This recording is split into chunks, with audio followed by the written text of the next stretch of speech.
자, 오늘 성경 본문을 보시겠습니다.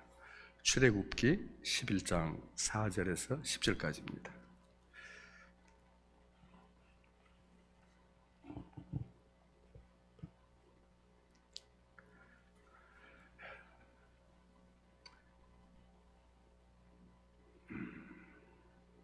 같이 합독할까요? 제가 먼저 읽고 여러분 다음 읽어주시기 바랍니다. 4절, 모세가 바로에게 이르되 여호와께서 이와 같이 말씀하시기를 밤중에 네가 애굽 가운데로 들어가리니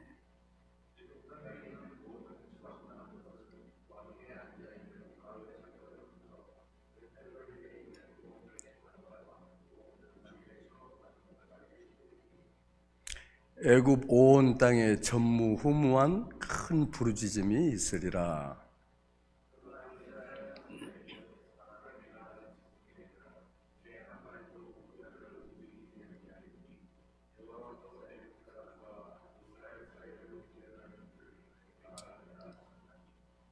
왕의 이 모든 신하가 내게 내려와 내게 절하며 이르기를 너와 너를 따르는 온 백성은 나가라 한 후에야 내가 나가리라 하고 심히 노하여 바로에게서 나오니라.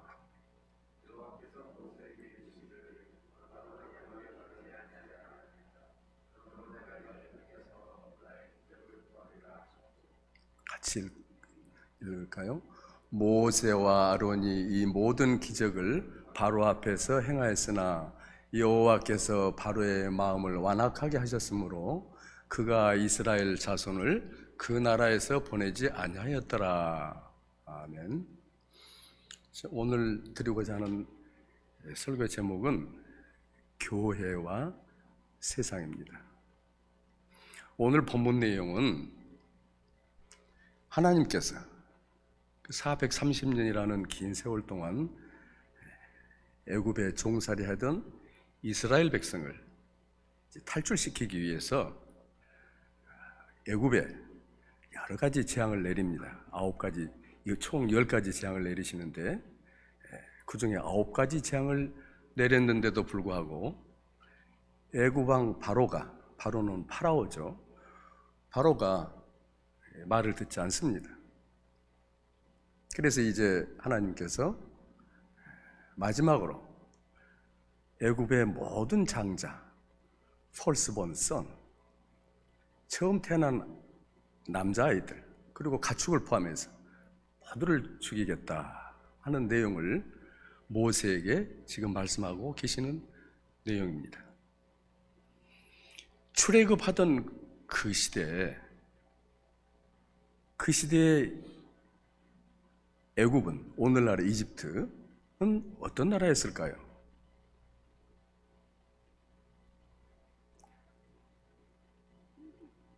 기원전, 추전 1300년에서 1500년으로 추정하고 있습니다. 그러니까 지금으로부터 약 3400년 전의 사건입니다. 이스라엘이라고 하는 오늘날의 국가가 탄생하는 역사적인 사건입니다. 이스라엘의 역사죠.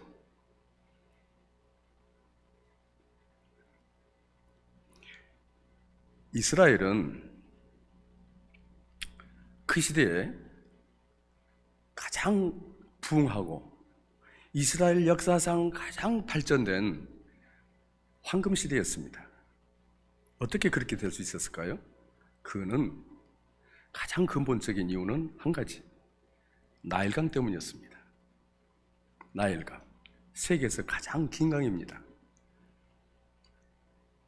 애굽의 뒤쪽에 남쪽이죠. 뒤쪽 남쪽이고 이쪽 앞으로 북쪽인데 뒤쪽에 빅토리아 호수라고 하는 세계에서 두 번째로 큰 호수, 아프리카에서는 가장 큰 호수가 그 뒤쪽에 자리 잡고 있습니다. 거기에서 흐르는 나일강 물이 지중해로, 북쪽인 지중해로 흘러내려갑니다. 흘러가는 가운데 이집트를 거쳐서 갑니다. 이집트는 그 나일강 때문에 비옥한 땅이 됐습니다. 물론 때로는 범람한 때가 있었습니다. 그러나 이집트는 나일강 덕분에 좋은 땅을 가질 수 있었고 거기에서 농사를 짓고 목축업을 잘할 수 있는 그러한 땅을 가지게 된 것입니다. 농사가 잘 되고 가축들이 잘 자라니까 경제력으로나 군사력으로나 이렇게 부강하게 할 수 있는 하기에 아주 안성맞춤이었습니다. 그들은 농사의 풍요를 상징하는 태양을 신으로 섬겼고 황소를 신으로 섬겼습니다. 그래서 여기저기에 많은 신전들을 세우고 태양신을 상징하는 오벨리스크라고 하는 높은 돌탑, 석탑, 약 30m 되는 이 돌탑들을 여기저기에 세웠습니다. 거기에는 태양신을 찬양하는 그러한 글들을 거기에다 새겼습니다. 그 시대의 고대 이집트의 그 오벨리스크가 석탑들이 지금도 존재합니다. 거기서 옮겨다가 고고학적으로 가치가 있기 때문에 미국에서도 프랑스에서도 남미의 아르헨티나에서도 심지어는 바티칸, 로마 바티칸의 베드로 성당 앞에다가도 세워놨습니다. 그런 구조물들을 지금도 볼 수가 있는 것입니다.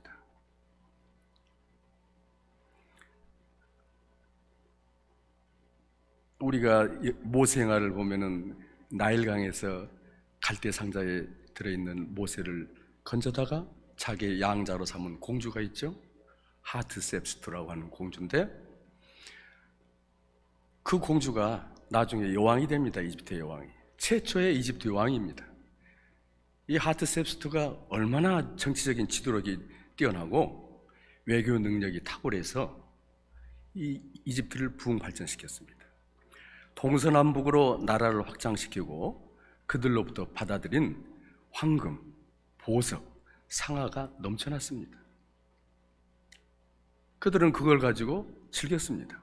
먹고 마시고 즐기는 누림의 문화, 향락의 문화, 그리고 우상숭배, 인간이 누릴 수 있는 가장 그 인본주의의 극대화를 시켰습니다.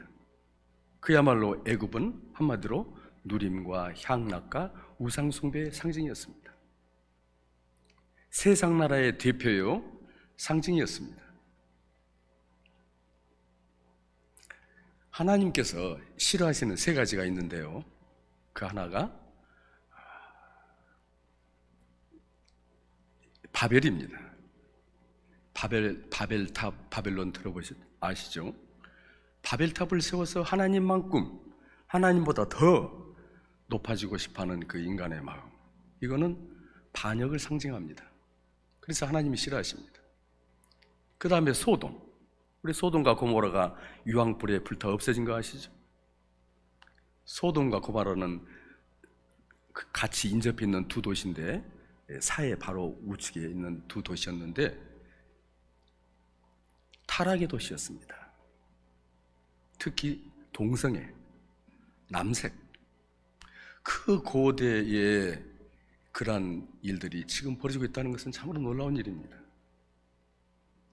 소돔은 타락을 상징합니다. 그 다음에 마지막으로 애굽입니다. 애굽은 말씀드렸듯이 누림과 향락과 우상숭배를 상징하고 있습니다. 그래서 하나님이 싫어하십니다. 이 세 가지를. 애굽은 이스라엘 백성들을 이용해서 그들의 풍요를 누렸습니다. 이스라엘은 그들에게 노동력을 제공하고 모든 향락을 제공하였습니다.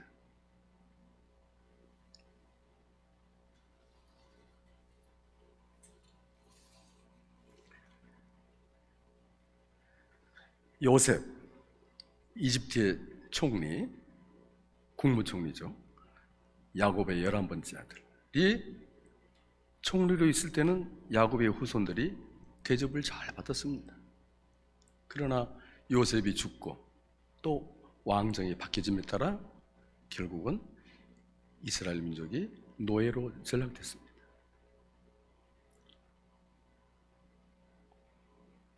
(430년이라는) 세월이 흘렀습니다. 인구가 어마어마하게 불어났습니다. 장정만 60만, 여자, 노인, 어린이들 합치면 약 300만, 어마어마한 숫자입니다. 하나님은 그걸 기다리신 것입니다. 때가 돼서 이제 이스라엘 백성을 애굽에서 탈출시키시기로, 꺼내시기로 결심하신 것입니다. 모세를 택해서 지도자로 택해서 애굽 왕 바로 앞으로 보냅니다. 하나님께서 이르시는 대로 모세는 가서 이제 이스라엘 백성을 내보내라 라고 요청합니다. 애굽 왕이 그걸 받아들이겠습니까? 그동안 얼마만큼 이스라엘 백성을 이용을 해서 나라를 이만큼 국력을 일으켜놨는데, 이스라엘 백성이 애굽을 나간다고 하는 것은 국가적으로 경제적으로 커다란 손실이기 때문에 쉽게 내보낼 리가 없습니다. 그것을 아시는 하나님께서 먼저 9가지 재앙을 내리신 것입니다. 그 내용이 본문 앞장인 7절에서 7장에서 10장까지가 그 9가지 재앙에 대한 내용입니다. 무엇입니까? 이스라엘 나일강을 피로 물들인 피재앙, 또 개구리떼, 파리, 또 피부병, 전염병, 개구리, 또 우박, 9번째는 이 애굽의 하늘을 어둡게 하는 암흑의 재앙, 이런 재앙들을 내렸음에도 불구하고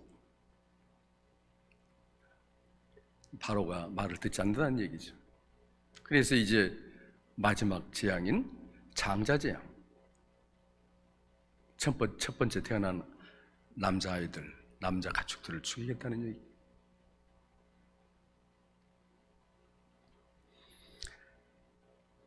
이 오늘 본문의 마지막 재앙의 이 예고, 선포는 악한 자에게, 악인에게 주어지는 최후의 통첩입니다. 최후의 통첩입니다. 그러나 이와 반대로 이스라엘에게는, 그때는 이스라엘이지만 오늘날 영적 이스라엘이라고 부르는데, 예수 그리스도를 믿는 사람을 영적 이스라엘이라고 말합니다. 교회를 영적 이스라엘이라고 말합니다. 이제는 이스라엘 민족이 하나님의 말을 듣지 않았기 때문에 북이스라엘 남유다를 다 해쳐버렸습니다. 그리고 이방인도 하나님의 자녀로 삼으신 것입니다. 그래서 영적 이스라엘이라고 부르는 것입니다.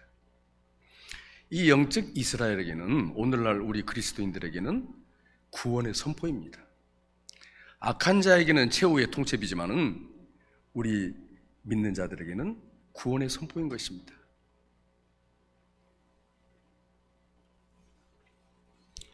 이제 이 10번째 마지막 재앙이 내려지면 이스라엘이라고 하는 하나님의 백성이 인본주의 세상인 애굽으로부터 분리되는 것입니다.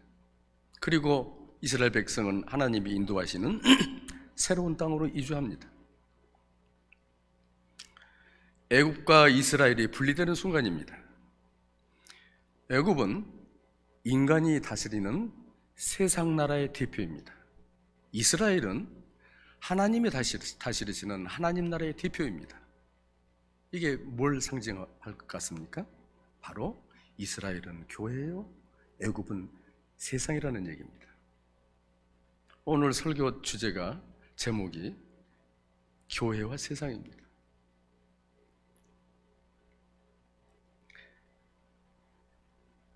에클레시아라는 말은 헬라어로 교회라는 말인데, 이 뜻은 하나님에 의해서 세상과 구별되어 부름받은 자들의 모임, 하나님에 의해서 세상과 구별되어 부름받은 자들의 모임. 뭡니까? 지금 이스라엘이 바로 교회의 모습을 보여주고 있는 것입니다. 애굽으로부터 출애굽하는 이스라엘이 바로 이 에클레시아를 의미하고 있는 것입니다.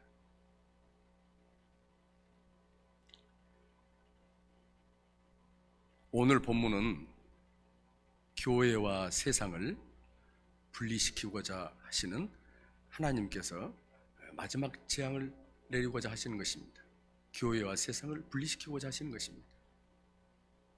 왜 하나님께서 교회와 세상을 분리시키려고 하시는지, 또 분리시킨 이후에 그 결과는 무엇인지, 그것이 오늘 설교의 핵심입니다.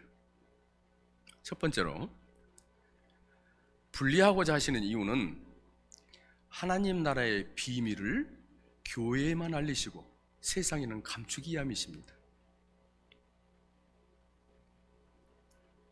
이것을 우리는 교회에 주는, 그리스도인들에게 주는 특별 은총이라고 부릅니다. 세상 사람들에게 주는 것은 은총이 전혀 없는 것이 아닙니다. 일반 은총이라고 부릅니다.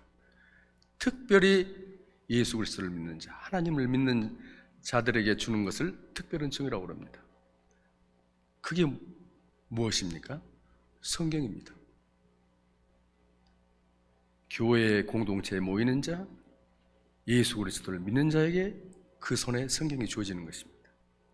하나님의 비밀이라고 하는 것은 하나님의 뜻과 계획이 바로 하나님의 비밀입니다. 하나님의 뜻과 계획은 이 세상에서 우리가 오로지 성경을 통해서 찾을 수가 있습니다. 성경을 아는 자만이 하나님의 비밀을 알 수가 있습니다.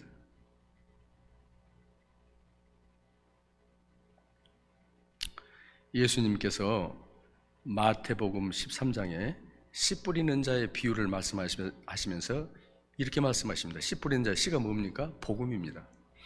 13장 11절, 13절, 16절을 제가 읽겠습니다. 대답하여 이르시되 천국의 비밀을 아는 것이 너희에게는 허락되었으나 그들에게는 아니 되었나니. 13절, 그러므로 내가 그들에게 비유로 말하는 것은 그들이 보아도 보지 못하며 들어도 듣지 못하며 깨닫지 못함이니라. 예수님께서 복음을 전하실 때 거의 비유로 말씀하십니다. 천국에 대해서 이야기하려고 하면 천국을 어떻게 이해를 할 수 있겠습니까? 천국에 가본 사람이 없습니다. 천국을 이해할 수가 없습니다. 예수님께서 천국을 이야기하시면 아무도 믿는 자도 못 알아듣습니다. 세상적인 것을 가지고 비유로 이 얘기를 해야 알아듣는 것입니다. 그래서 예수님께서 비유로 말씀하신다는 얘기입니다. 16절에 그러나 너희는 너희 눈은 봄으로 너희 귀는 들음으로 복이 있도다. 예수님께서 제자들에게 말씀하시는 겁니다. 내가 기적을 일으키는 걸 너희들이 보지? 세상 사람들은 믿지 않지만 너희들은 믿지? 내가 지금 이렇게 이야기하는 거, 산상수훈을 얘기하는 거, 이 모든 의미들을 세상 사람들은 무슨 말인지 모르지만은 너희들은 알아듣지? 어떻게 알아듣습니까? 성령의 도우심으로 알아듣는 것입니다.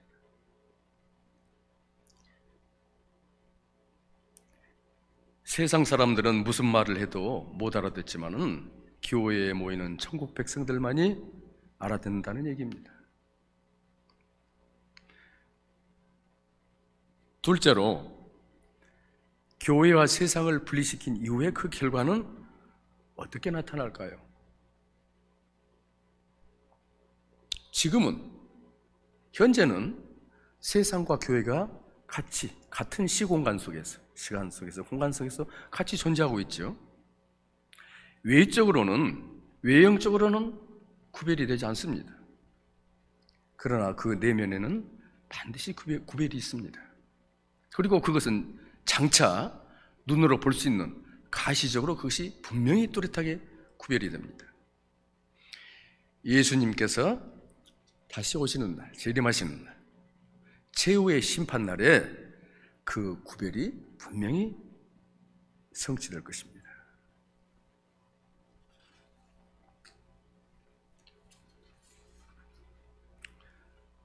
오늘 본문의 내용은 애굽 땅에 임할 마지막 재앙, 장자를 죽이는 재앙, 이 경고를 듣고도 바로는 설마 그러한 재앙이 내려질 것이라고는 믿지 않았습니다. 그러나 실제로 그 재앙이 내려졌을 때 그들은 대성통곡하였습니다. 이미 늦은 것이죠. 이와 반대로 이스라엘 백성은 하나님의 인도를 받아 광야를 거쳐 가나안 땅에 들어갔습니다. 이처럼 분명한 차별이 있을 것이라는 것입니다. 예수님께서 마태복음 13장 40절에서 43절에서 가라지의 비유, 가라지가 뭡니까? 잡초죠. 가라지의 비유를 통해서 최후 심판을 이렇게 말씀하십니다. 40, 41, 42, 43절까지 제가 봉독합니다. 그런즉 가라지를 거두어 불에 사르는 것 같이 세상 끝에도 그러하리라. 인자가 그 천사들을 보내리니 그들이 그 나라에서 모든 넘어지게 하는 것과 또 불법을 행하는 자들을 거두어내어 풀무불에 던져 넣으리니 거기서 울며 이를 갈게 되리라. 그때 의인들은 알곡이죠. 자기 아버지 나라에서 해와 같이 빛나리라. 귀 있는 자는 들으라.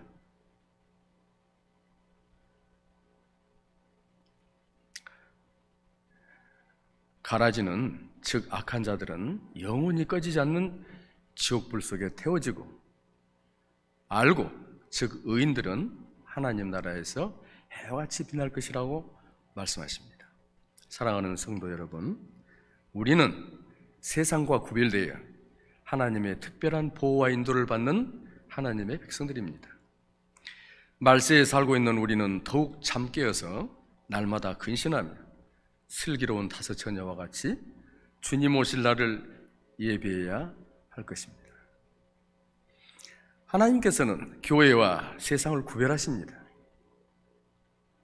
교회와 세상이 완전히 분리되는 그날, 축복된 교회의 무리에 속하여 영원한 은혜를 누리는 저와 여러분이 될 수 있기를 예수님의 이름으로 축원드립니다.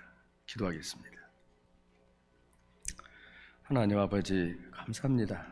이 시간 애굽에 내린 마지막 재앙을 통해서 세상으로부터 교회를 분리시키시는 하나님의 뜻과 계획을 보았습니다. 하나님께서는 교회와 세상을 분리시키시기를 원하십니다. 교회에 속한 자만이 하나님의 비밀을 알 수 있습니다. 주님 다시 오시는 그날까지 교회에 속하여 교회에 베푸시는 은혜와 축복을 누리며 살아가는 저희들이 될 수 있도록 인도하여 주시옵소서. 감사드리며 예수님의 이름으로 기도드려옵나이다. 아멘.